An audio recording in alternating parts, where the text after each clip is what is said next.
Hello, everybody, and welcome to this episode of True Crime Time for Thursday, April the 3rd, 2025. And I'm Woody Overton. I'm Cyndi Overton. And we are back bringing it to you again. And job security, there will always be crime, and therefore you have True Crime Time for. That's right. And I don't know. April, it kind of shocked me the first time I went up north, and it was the end of April. I took you and Dubs and we went to Chicago and went to Wisconsin. Mm-hmm. It's cold. It was in the 40s at nighttime. Shit, it's already like 70 degrees here at nighttime. I know. In the high 80s during the day. Mm-hmm. But still can't cut the grass. Got standing puddles of water. It's bad. It is what it is. It's that time of year, almost fishing season, definitely garden season. But what do you have for us? Okay. I have I would consider a hero of a little 10-year-old girl. Okay. Part of a home invasion.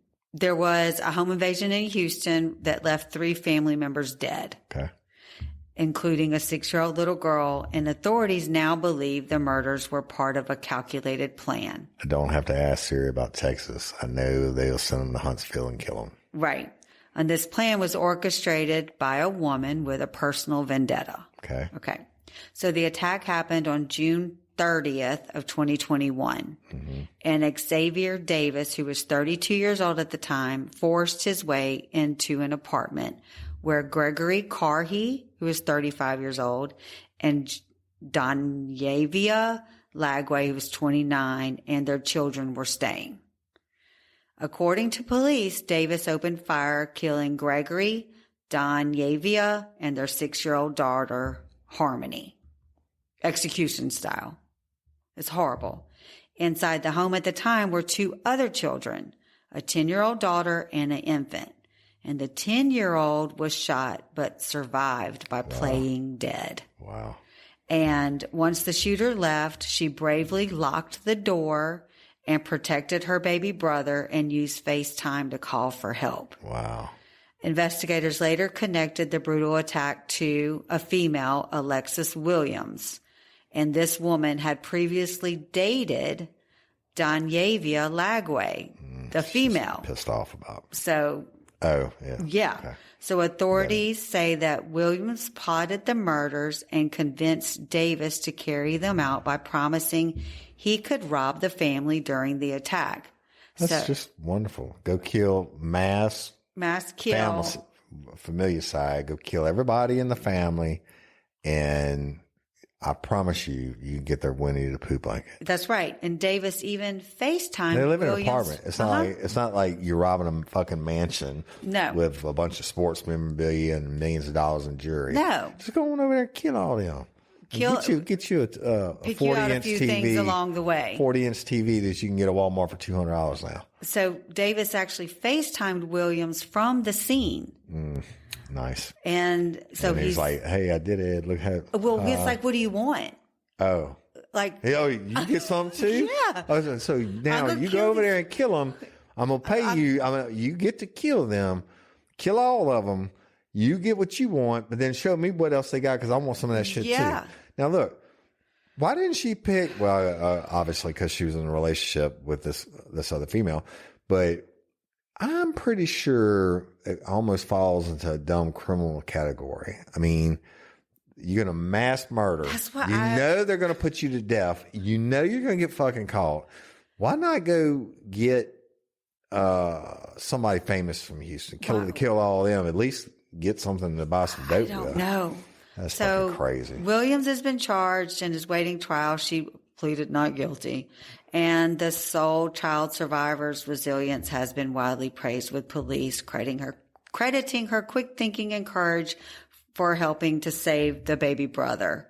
And the case remains one of the most disturbing family targeted crimes in recent Houston history.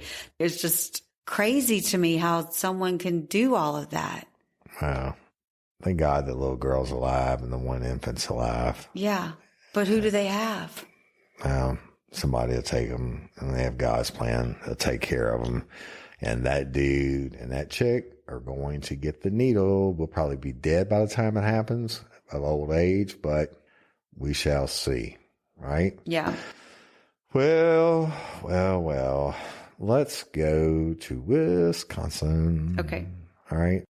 Now, look, the difference in like Louisiana and Wisconsin, I'll give you an example. Springtime in Louisiana, grass is coming up, green as fuck.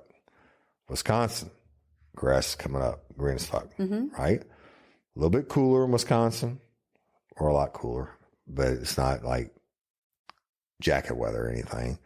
But, you know, and you can't go, you could go sit under a tree outside the McDonald's in Wisconsin, sit in the grass, enjoy your meal, and not have your ass torn up by bugs and shit. You sit in the grass in Louisiana at any point of the year, you're going to get ate up by something. Yeah. Right? Well, Wisconsin has a lot of nice shit like that until it gets too cold for us. And with, you know, minus 35 degrees and your pee freezes before it hits the ground, or you go ice fishing, and their biggest problem ice fishing is keeping their beer from freezing. That's too cold.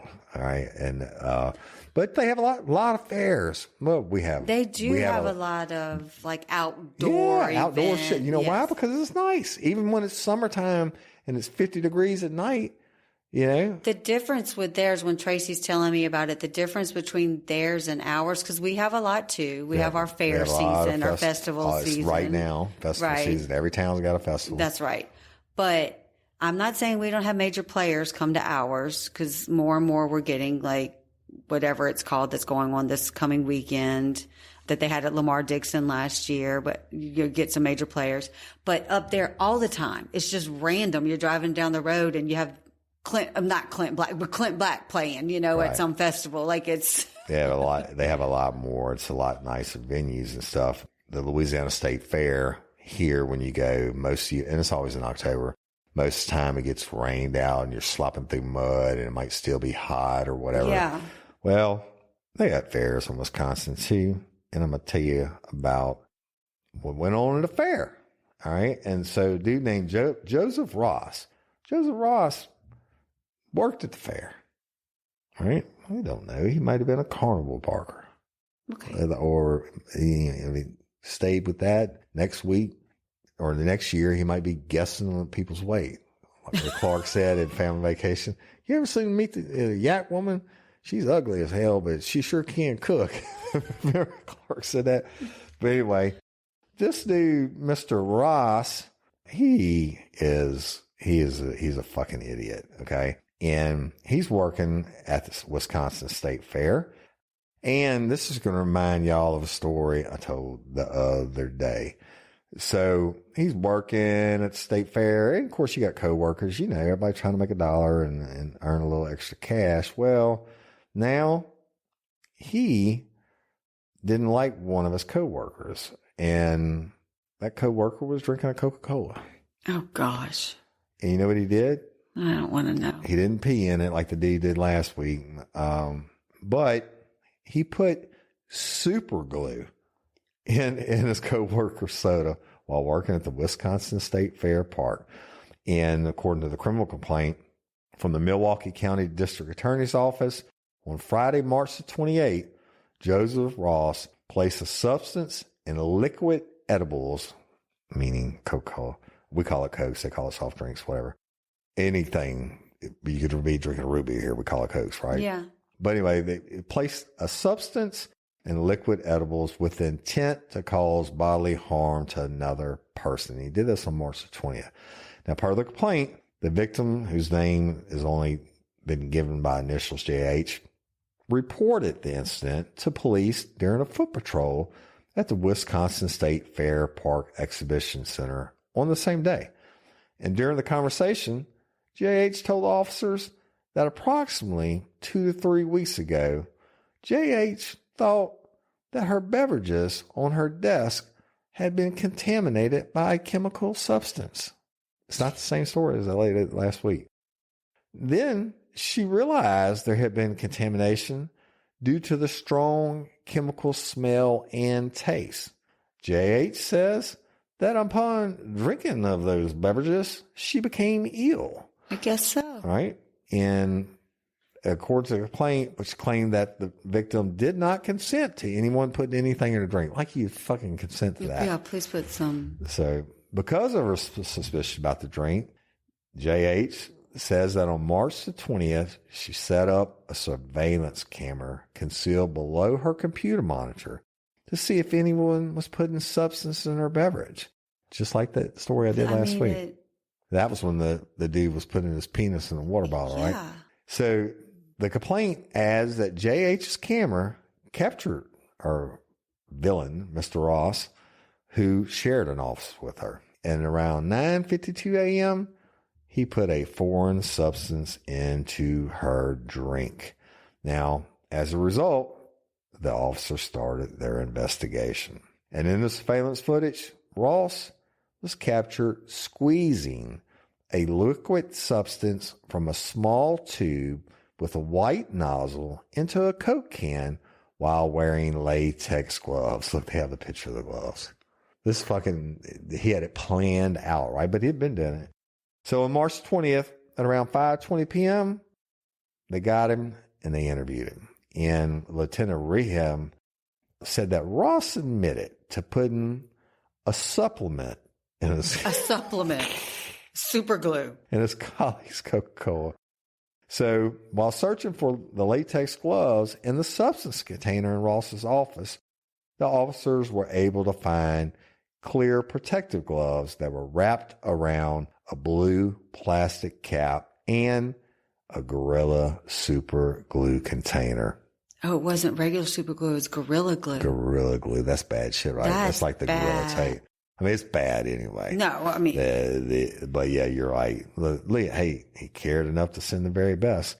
So here's the video, the picture of him in the video doing it. What a fucking idiot. So anyway, he was placed under arrest and he's booked. Convicted, he faces a class 1 felony offense and he can be fined up to $10,000 and sentenced up to 3 years and 6 months in prison.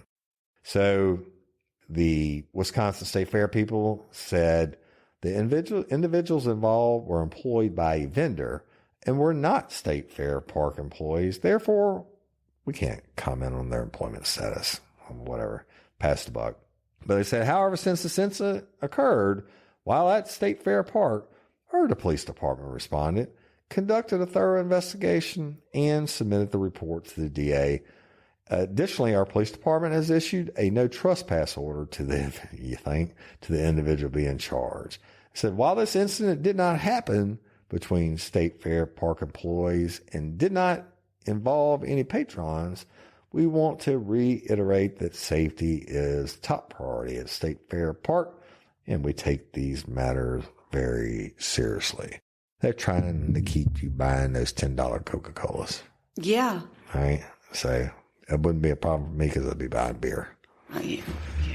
But it's just violating. You think, especially super Gorilla Glue, if you drank it, it might. You could feel it. I would think it would congeal a little bit. It would make your mouth stick so you couldn't even report it. This April, we're celebrating Earth Month. And it's the perfect time to think about the choices we make every day, especially the ones we don't always think about, like where we sleep. If there's one thing I've learned, it's the quality is sustainability. When you invest in something well made, it lasts longer. And that means less waste, fewer replacements, and a bigger impact on protecting our planet. That's why I love Avocado Green Mattress. Avocado makes certified organic mattresses, crafted with non-toxic materials in their very own zero-waste factory. They've already diverted 85% of their waste from landfills, and they're aiming for 90%. It's not just about comfort. It's about caring for the planet with every choice we make. And here's something I really love. Avocado is a proud member of the 1% for the planet. That means at least 1% of every dollar they earn goes straight to environmental nonprofits tackling climate change and protecting ecosystems. So when you choose Avocado, you're not just sleeping better, you're giving back. If you're thinking about upgrading your mattress, do it with purpose. Choose one that's better for you and better for the planet. Head to avocadomattress.com today and save up to 10% on certified organic mattresses. Dream of better for you and the planet. Hey, Kristen, how's it tracking? With Carvana Value Tracker. What else? Oh, it's tracking. In fact, Value Surge Alert trucks up 2.5%. Vans down 1.7. Just as predicted. Mm-hmm. So, we gonna... I don't know. Could sell, could hold. The power to always know our car's worth. Exhilarating, isn't it? Tracking. Always know your car's worth with Carvana Value Tracker. You go, ooh, you have to write it out. I would. It's not funny. What damage did it do to her insides? I would rather drink super glue than some dude's piss and catch STDs from him. I would too. I'd guzzle that. Just shoot it down my throat. I would rather have that than STD. Chlamydia and herpes and whatever the fuck else. Yeah. That dude, he was giving it to everybody. I'm sure this guy's got a personal vendetta. But I wonder what she probably told him no. Probably, maybe so. Who knows? Maybe he didn't like the color shirt she wore one day. Maybe. Do you like gray? Maybe. Are you wearing gray? You don't know. Oh my God. All right. So we were talking about Casey Anthony. Was it yesterday? Yeah. Right? Yeah. In Florida. But let me tell you, this, if anything deserves this deserves it. It's time for Family Matters. Florida, where I know you get the death penalty, right? You know, meth is bad. We always talk about that. And if you're a mom living in a hotel with your 5-year-old son, meth is really bad. Well, yeah. Okay. And it's really, really, really bad when you put meth in a drinking cup of juice. Okay. And your kid, and that 5-year-olds love them a little juice, right? Right. And she did this and the baby drank it. Now, Riviera Beach police say that the mom, Heather Opsinks, left a plastic apple juice bottle with methamphetamine inside of it, open in the fridge of her room at the Sands Hotel. And her 5-year-old son later opened it and drank it. Oh, wow. All right. And caused him to have an accidental overdose.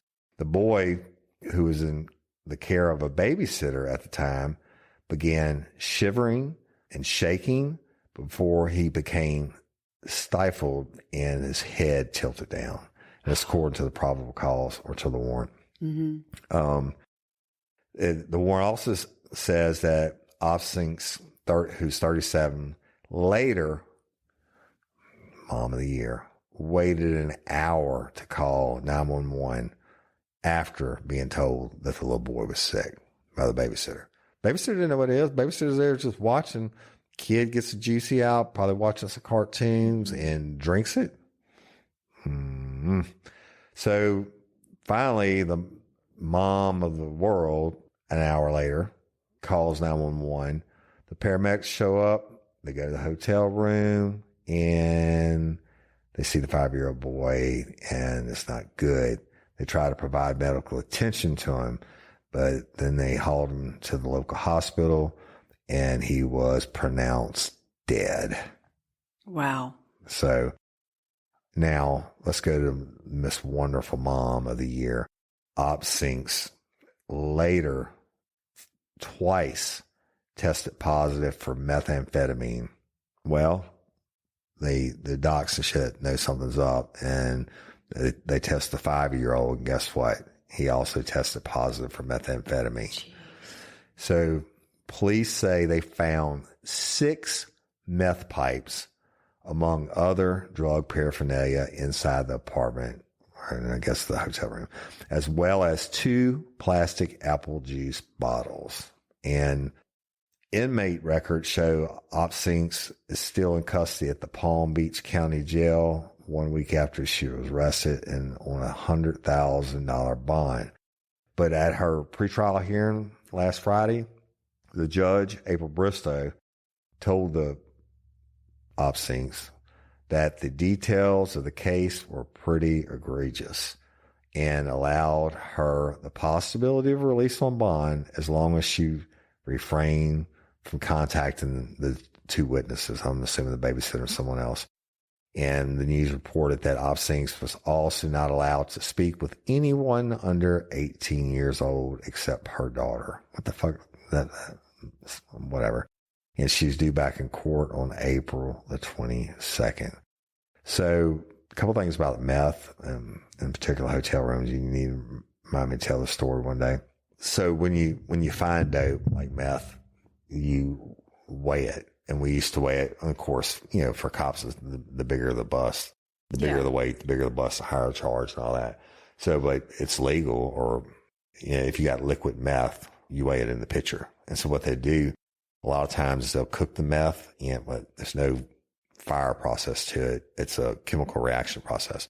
But they cook it and you got to filter it all out. And then what's left is wet in the filters, and you take that and they dry it, and that's what it's the meth form. Kind of like Breaking Bad. Yeah, but that was more ice. Okay. But I'm talking about the powder meth. So I'm talking about one case in particular we had a hotel room, knew they were cooking meth in a hotel room, and there was a big ass pitcher. Remember old school pitchers, Tupperware? Yeah. Mm-hmm. Okay. But this was not one of the round ones. This was one of the elongated, like a racetrack thing. And it was full purple Kool-Aid. And I was thinking about it. The meth lab's in the bathroom, meth's drying, they got fans on it and shit and all that. And then I was like, you know what? That fucking picture doesn't look right. Mm-hmm. And then I got to looking, and then the bottom of the picture was all the filters. Oh. So what they did is because the meth soaks through the filters, right? Mm-hmm. And then what's left on top. Well, they are so, I guess you would say, ingenious and being dope heads. Yeah. That they were like, we getting every fucking ounce out of this shit. So they took the dirty filters and put it in a Kool-Aid pitcher and made Kool-Aid with it. So I got a testing kit, tested it, and you have to break it. That's a NIK testing kit. You have to break it from left to right. You put your test sample on the bottom. Usually it's powder, but this time it was liquid. And you break it. You have to crush the glass ampule from left. You crush the first one, then the middle one, and then the third one. And then you got to shake it for a couple seconds, and it turns blue. It's meth. Okay. And it was blue and it was meth. So that was a huge bust because that fucking a lot of liquid. That container weighed like 5 pounds. Yeah. And we didn't get that much meth out of the whole meth lab. It counts. A couple ounces of powdered meth, but charged them with like 5 pounds of meth. Yeah. Of course, DA dropped it down, but it looked good in the papers. Well, but anyway, there you have it. Meth is bad. Meth is bad, especially on 5-year-old. Put it in your kids' apple juice. Well, killing your kid is bad too. Yeah, even if you don't mean to. Even if, if you are because you're negligent of your meth head. Yeah. And whether you inadvertently put it in the juice bottle or you were hiding it in the juice bottle in case Woody Overton came in the room, he wasn't going to test the juice bottle, Yeah. So there you have it. Yeah. I wonder how much meth we missed because we didn't test liquids. I'm thinking of now. Well, the thing is that if meth heads, because that is a very detailed process. From what little I've seen, just Breaking Bad ice, it is a detail, but there's 20 different processes. How do they do? I guess that's why some blow up. But if these people would use their intelligence for good, it would be a different world. Yep. But I would never.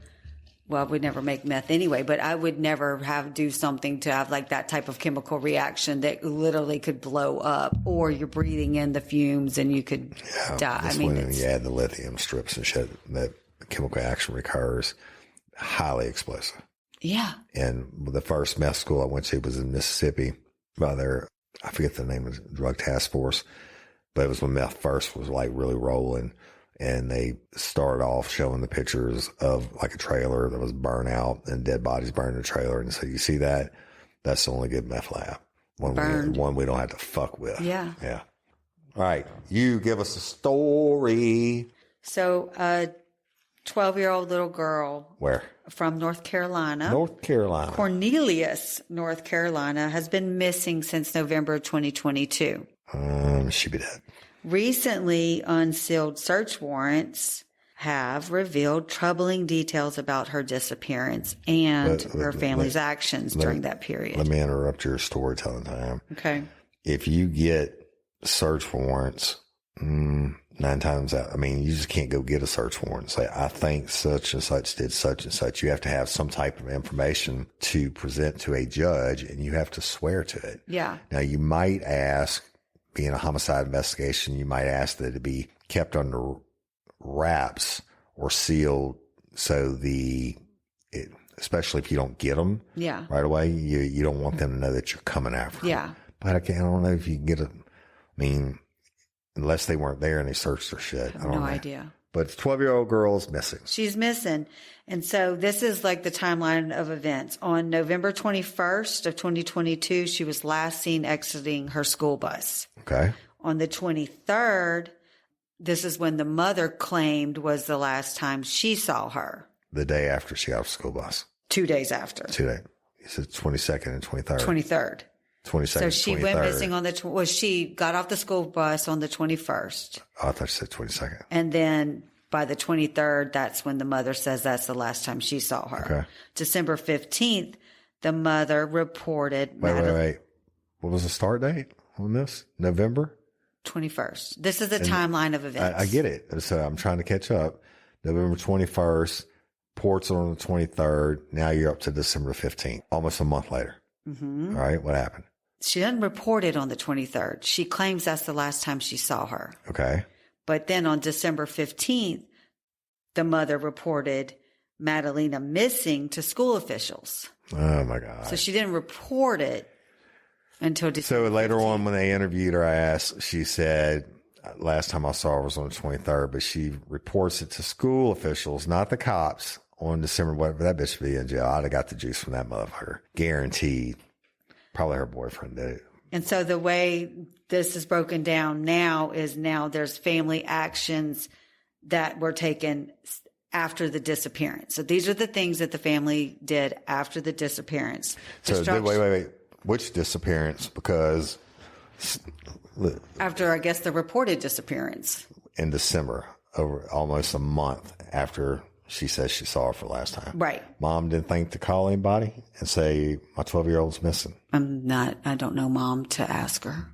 So investigators discovered that the little girl Madelina's mattress, clothing, Halloween costume, and family photos were burned in a fire pit at the family residence shortly after.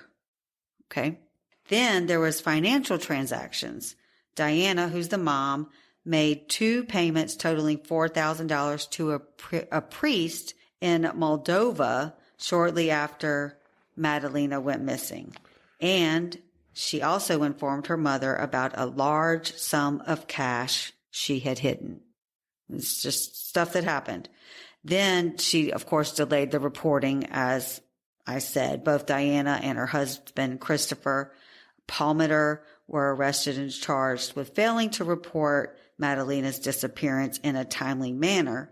But they've been released, serving time for that offense. But yet there's no Madelina still. Justice for Hailey. So now Diana has reportedly returned to Moldova, where gave the priest $4,000. And despite ongoing investigations and public appeals, obviously the little girl's whereabouts remain unknown, and authorities continue to seek information from the public in locating what did the priest her. say?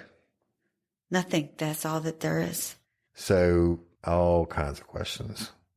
Priest, $2,000 payments. Is that atonement for your sins, you think? She came into a large sum of money. I'm going to tell you what, I'm not throwing shade because I didn't work the case. Fuck that. Those motherfuckers would have never walked.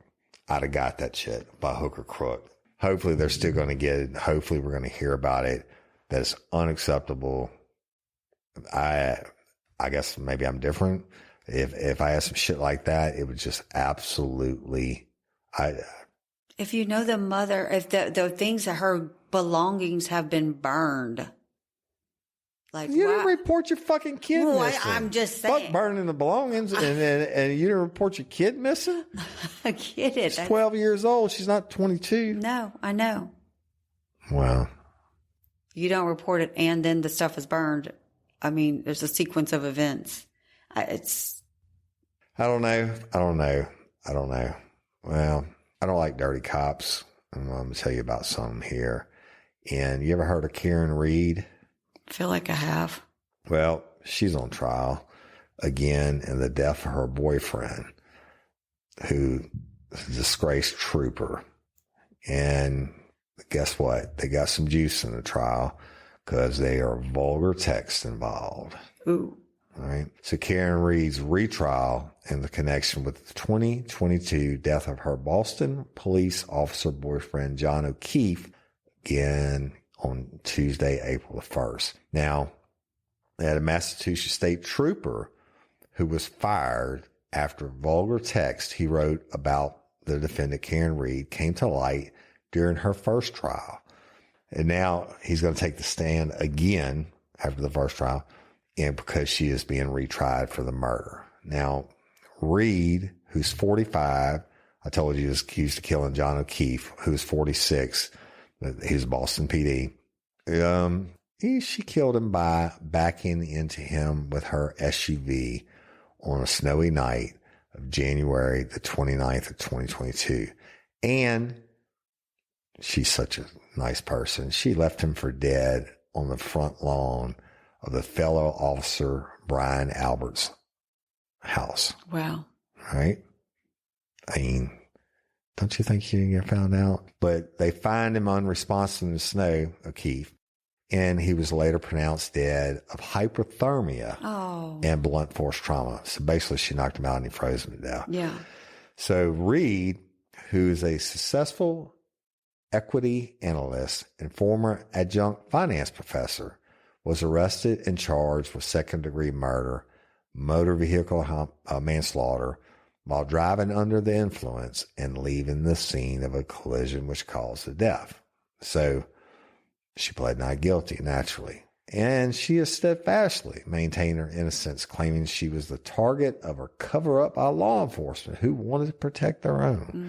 Mm-hmm. Now look, bleeding blue and all that, I get it. But I'm not covering up for a fucking murderer. Right. Or a rapist. Right. Right. So defense attorneys said that O'Keefe had problems with some of the people they were out with that night and was beaten up at an after party at Albert's house where Reed had dropped him off.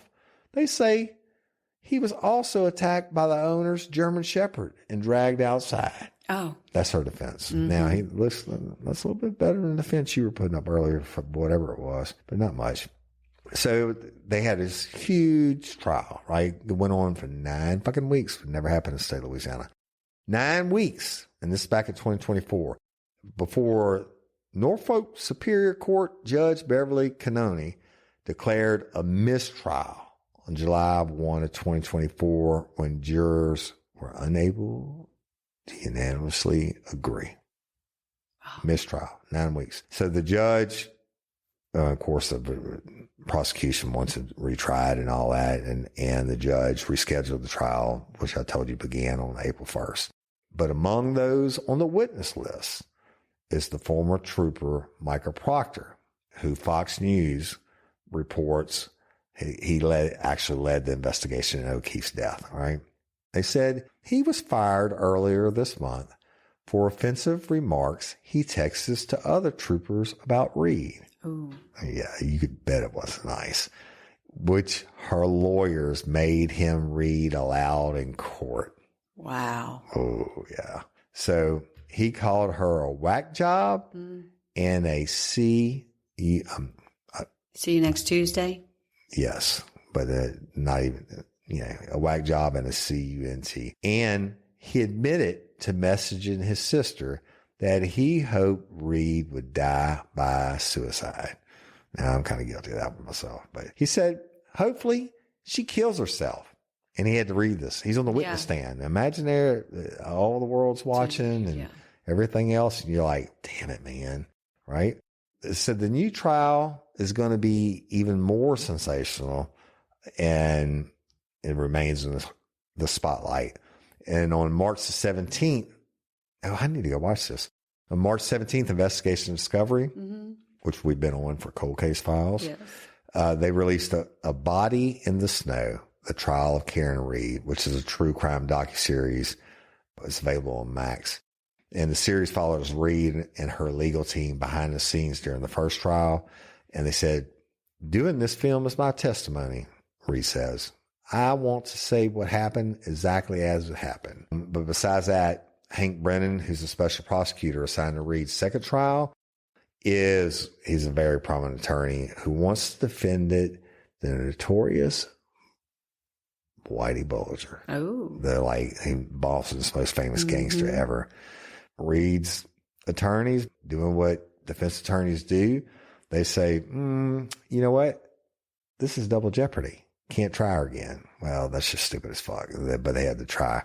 But they had a It's not, but it wasn't. She wasn't found not guilty. That's what I'm saying. She wasn't found guilty. They had a mistrial. Right. So after Reed's trial ended with the deadlocked jury, she and her lawyers hoped that she would only face a manslaughter charge in the retrial. But since July, Reed's lawyers have fought Judge Kennedy's decision to declare a mistrial. They claim, jury said, they had voted unanimously to acquit Reed on the charges of second-degree murder and leaving the scene of a crash, and they were deadlocked on the manslaughter charge, but weren't sure how to convey this to the judge. Well, they should have figured it out. Yeah, exactly.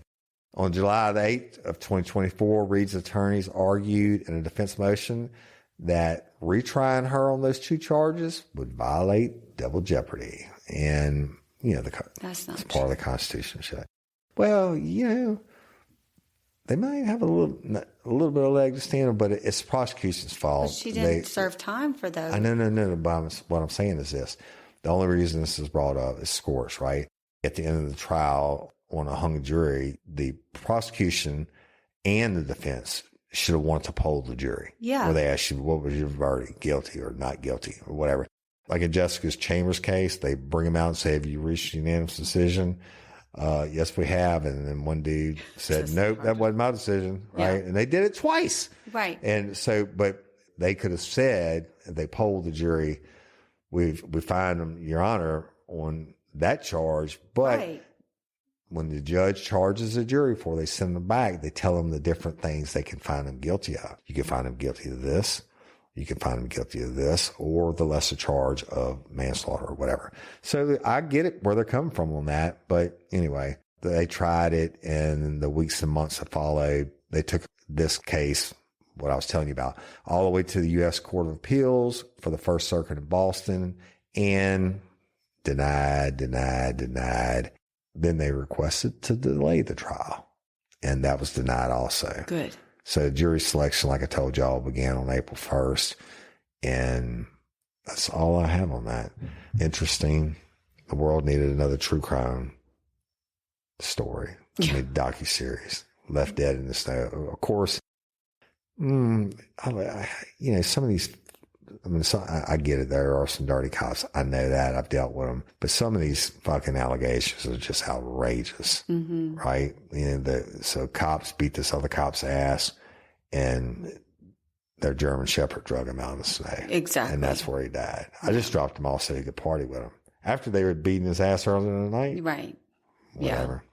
And there you have it. There's another week of true crime time for tomorrow, though. Hashtag justice for Hailey. Yes, call to action time. Call to action. And by the time everybody gets it or whatever, just follow through.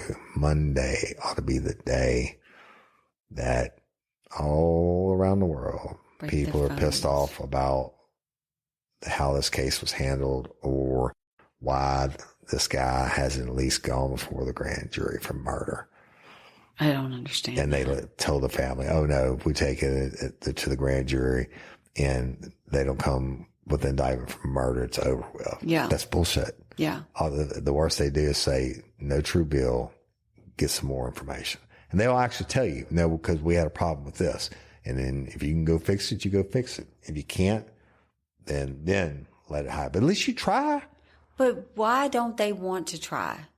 I mean, because I told you, because of the pathologist, they don't want to go against their own dude. They didn't do a lot of shit. It's listen to all parts of it. I have and we're going to list them over and over again. We'll have Miss Barbara and them listed, and everybody can get pissed off and pick whichever gripe you have to choose, or choose them all. I don't care, but I want justice for Hailey. I just don't understand how they can sleep at night just because they don't want to go against their pathologist. Also, if I was a pathologist, I would say, stop trying to protect me. I can hold my own. I come with facts. I have these rulings for this reason. I can get on the stand and say, I didn't know all the information. This is why my ruling was this. Why? I don't understand it. It's like they're... And that's why we're doing hashtag justice for Hailey, because no reasonable person understands it. We're trying to get them to go the other way, the way that the public sees it. Right? Yeah. So let's do it. That will be released tomorrow, and it's a fight, people. You know what, though? Some things are worth fighting for. And y'all, we are, Friday would be just one day shy of a month of Miss Barbara Blunt's murderversary. I think like 17 years. Call in your tips. They all get checked out one way or another. Even if they've been heard before, what have you, call them in. We will try to get justice for Miss Barbara too. And so there you have it. I'm Woody Overton. I'm Cyndi Overton. You host a True Crime Time for this first Thursday in April of 2025, and we'll holler at y'all later. Peace.